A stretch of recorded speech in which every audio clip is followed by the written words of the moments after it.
මගේ නෝනට යට ඇදුමක් ගන්න ඕනේ. සයිස් එක කීයද නෝනගේ? නංගිගේ සයිස් එකක් හරියයි. අයියෝ විතරම අර්ශාට මං වෙන කෙල්ල දිහා බැලුවට අවුලක් නැද්ද? නෑ බබා. එයි එහෙම කියන්නේ. බල්ල වාහන පස්සේ පැන්නුවට උන්ට ඒවා පදින්න පුළුවනයි. ප්‍රශ්නේ මොකද සියේ? මටන් හරි මහන්සි. අනේ පුළුවන් ද සියාගේ අයිස්ක්‍රීම් එක මට කවන්න? යමුදුවේ පහල කැලේට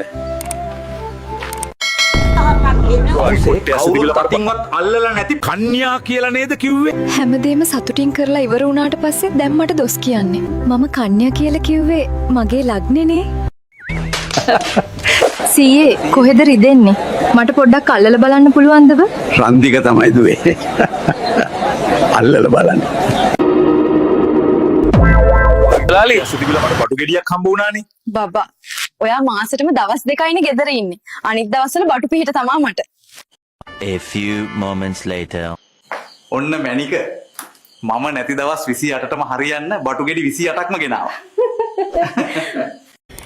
Yeah, boy. නියම බප එකයි ඩිකියයි නේද බං? පදින්න නියම වාහනයක් අසාවෙන් බෑ. දැන් මට මේ මිනිස්සුක බුදිය ගන්න වෙන්නේ හරි වලට හරියන්නේ. අනේ නංගි ආප්ප කඩනම් දාන්න එපා. ආප්පේ අපේ නම් අතුල්ල ගන්නෙත් අපි නම් තොපිට පාන්ද බොලව්. මේ ඔයිල් එක හොඳයි. තේද බොන්නේ නැත්තම් කිරිද බොන්නේ? කිරි බොන්න තමා ආසම. බිල බලන්න දෙන්න බැරිද? රඟකාරයි හැඩකාරයි සමනලයි අංගි ඔයා මට කැමතිද? කවුද අනේ ඔයා වගේ තට්ටෙට කැමති වෙන්නේ? තට්ටිය. මේ නාංගි දවසක මටත් කොණ්ඩේයි. ඔස මුදුනේ කන්න ඕන නම් උඹලා බේකරියෙන් මරන් වරේ. චූම් පාන්කාරයන්ගෙන් ගන්න යන්න එපා. මොකද අත දාන හැම එකටම බනිස දෙන්න හදනවා. මේ ඔයිල් එක හොඳයි. පොල් තෙලුත් දාලා තියෙන්නේ. ඔප්පෝ පොල් තෙල් දාපුවා නම් එපායි. එහෙනම් මේ ඔයිල් එක දෙන්නද? මේකට කොකනට් ඔයිල් දාලා තියෙන්නේ. අන්න ඒක නම් හොඳයි වගේ මට ඒක දෙන්න. පිස්සුත්. අයියේ කම්පියුටර් එක ගොඩක් ස්ලෝ වෙලා. ඒ අලුත් ෆීචර් එකක්. ඒකෙන් ඔයාට වැරද්දක් ඉක්මනට වෙන එක වළක්විලා ගන්නවා. හැමෝම කියන්නේ පාන් කන්න ඕන වුනහම බේකරියක් ගන්න එපා කියලා. කවුරුත් කියන්නේ නෑ බේකරියක් ගත්තම කොච්චර පාන් කන්න පුළුවන්ද කියලා. අවසරක් බිස්කෝට්. නංගි ඔයාලා විතරක් තනියෙන් ආප්ප කන්නේ? අපිටත් දෙන්නයි. අයියා දන්නේ නෑ ඒකේ තියෙන රසය. නගි ලොකු සියේ. ඇයි පිරිමි අය ගෙදර ගෑනිද්දි හොර ගෑනු පස්සේ යන්නේ? ගෙදර ගෑනිට එකක් දාන්න ගියාම පුදුම ප්‍රශ්න. ලෙඩ දුක් තියෙන්නේ බං. ඒත් හොර ගෑණි ඕන වෙලාවක ඔන්ලයින් බං.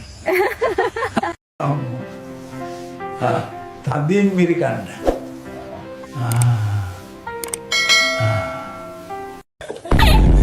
ඔයා ඊයේ රෑ මට හීනෙන් රුපියල් 5000ක් දුන්නා. ඒ සතුට නැති කරන්නේ නෑ නේද? අනේ නෑ. ඔයා කැමති දෙයක් ගන්න එකෙන්.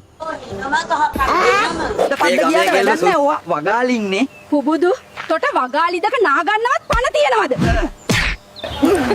හැමෝම කියන්නේ පාන්. ගමනක් යන්න වගේ. මම කොහෙ ගියාම මොකද තමුසෙට කහනවද? කහනව නගි පොඩ්ඩක් අහගන්න පුළුවන්ද? ඵලයන් වනචරය යන්න. තෝරු එහෙම නැද්ද? ඔයා තෝරු නෑ. ඊයේ හොඳ මෝරෙක් ඉන්නවා. පෙන්නන්නද? අම්මේ මම කොහොමද මේ ලෝකෙට ආවේ? මීට අවුරුදු 3කට කලින් දෙවියෝ තමයි ඔයාව අපට ගෙනත් දුන්නේ. දෙවියෝ මල්ලිව දීලා යනකන් තාත්තා පහනක් අල්ලන් හිටියද?